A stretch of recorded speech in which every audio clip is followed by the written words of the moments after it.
Oscar did everything in his own way every day. Oscar ate what he wanted, played when he wanted and slept when he wanted. If his mother asked him to clean up after her or come downstairs for dinner, he would shout, "Later," and continue whatever he was doing. One day, Oscar came home late from school after playing with his best friends in the park. "I'm home," he yawned in the hallway. He was tired after playing all afternoon. "Hi, honey," Oscar's mother replied back. Oscar went to do the next thing on his daily list. He took plenty of snacks from the cupboard and then played video games until the sun went down. The room around him became extremely dark. The only light was coming from the TV, which was making a sound. Oh ho, Oscar slammed the controller onto the couch. He picked up a handful of crisps. Half of them fell to pieces before they reached his mouth. "Give me a chance here," he said to his friends at the game. He answered in a loud voice. "Oscar," his mother called from the kitchen. He didn't answer. "Come here guys," he yelled at the screen. "Oscar," repeated his mother. This time she shouted louder, and she looked a little tired. "Yes." Oscar took off his headset. "Dinner is ready." Oscar rolled his eyes as he put his headset back on and plopped himself down on the couch. "Later," he replied back. "Later," and Oscar's mother walks into his room. She took a plate of food for him to eat. She suddenly stopped inside the door. "Oscar, can you clean up this mess?" The more Oscar ate, the more small pieces were scattered around him. He was surrounded by leftover wrappers and empty packages piled on the couch. Oscar looked at his mother. "Later," he yelled over the noise of the video game. Her mother let out a sigh as she began to clean up the mess. The next day, Oscar comes home angry and frustrated because he found the test at school difficult. He decided to indulge himself by eating some cake. Oscar was about to take his first sip when his mother called him from the other room. He sighed, put his cake down and went to talk to his mother. He looked disheveled. His arms were tied. The envelope Oscar had just brought home was torn, and in his hand was a letter. "Oscar, we need to talk about something at school." He motioned for her to sit next to him. Oscar sat up with a snort. He thought he knew what was going to happen. "Oscar, I have read this letter from you. She says you are cheating in your tests and copying your friend's work." Oscar was suddenly angry. He copied it only because he did not understand any of it. "Well, he lets me copy him." He let out an exasperated sigh and folded his arms. His mother also let out a sigh but then gave him a small smile. "No problem, Oscar. Look, if you're struggling, I can help. Let's start tonight, shall we?" Oscar was tired and fed up. First, her aunt told her mother about it and then her mother supported her aunt. Why couldn't she stay away from the matter? He jumped to his feet. His hands were bound by his sides. "Later," he shouted. He ran to his bedroom. Later that night, Oscar grumbled as he plopped himself down on the bed and tossed and turned on his bed. He could not sleep. Why did everyone need to do everything all the time? Why wouldn't they let him do what he wanted? He wanted everyone to stop following him. He promised himself that he would do everything for himself in the future, even if it meant cheating in an exam.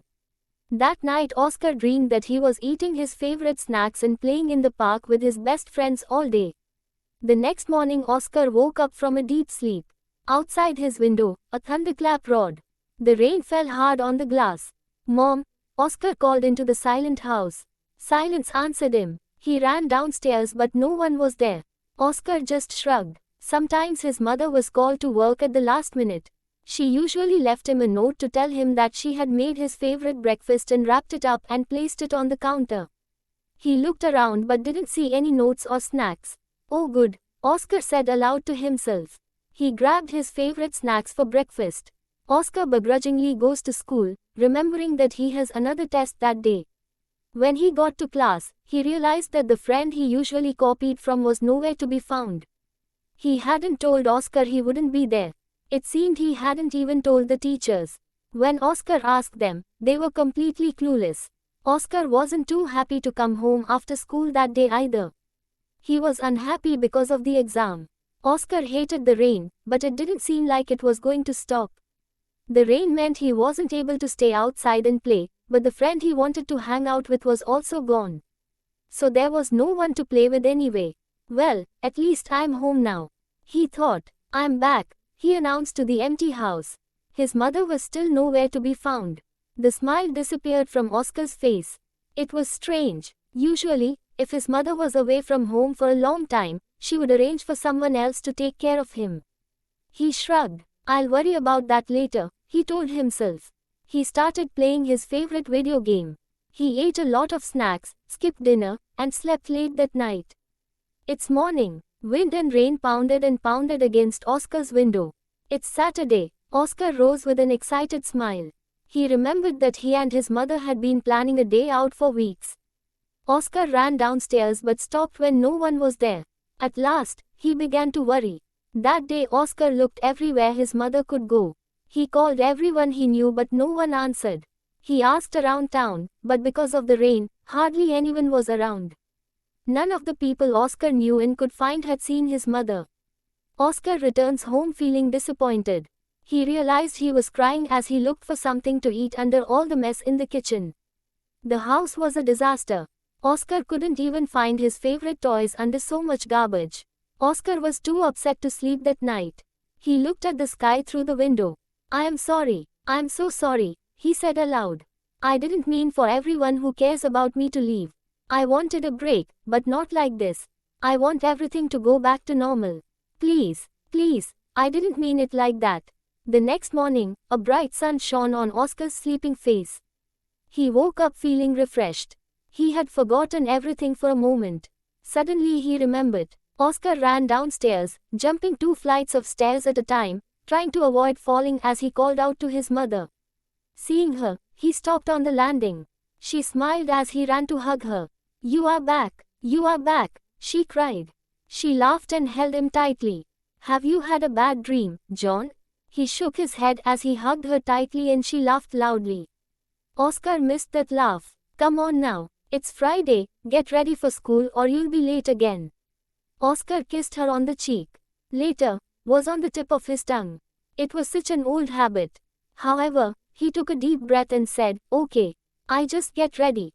From this story we get a lesson that if you are asked to do any work, do it immediately instead of delaying it. Don't get into the habit of doing everything later. Don't leave today's work for tomorrow, otherwise these bad habits will follow you all your life. Children, take care of yourself and do not show your parents' heart and obey them.